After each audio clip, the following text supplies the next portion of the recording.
I've been attached with the feeling of waking up with you by my side.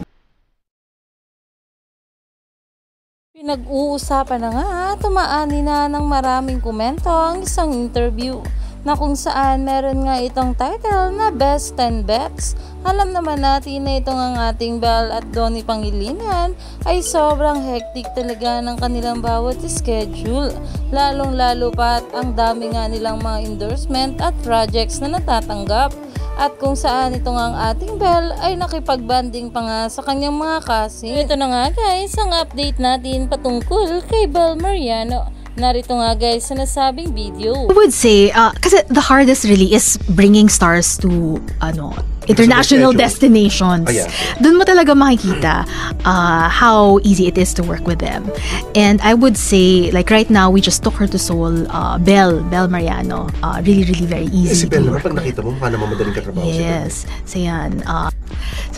Ito nga guys ay si Miss Esguera sa Metro.Style EIC names Belle Mariano as one of their 3 past covers who are easy to work with.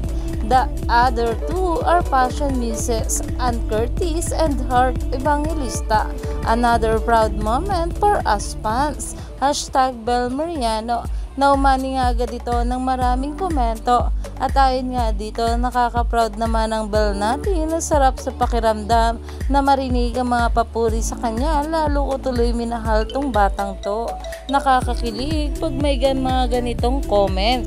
Dahil grabe nga talaga itong ating Belle Mariano. Dahil hindi nga lang ito magaling na artista, ay sobrang bait pa at ganda. Kaya naman stay tuned lang tayo for more update.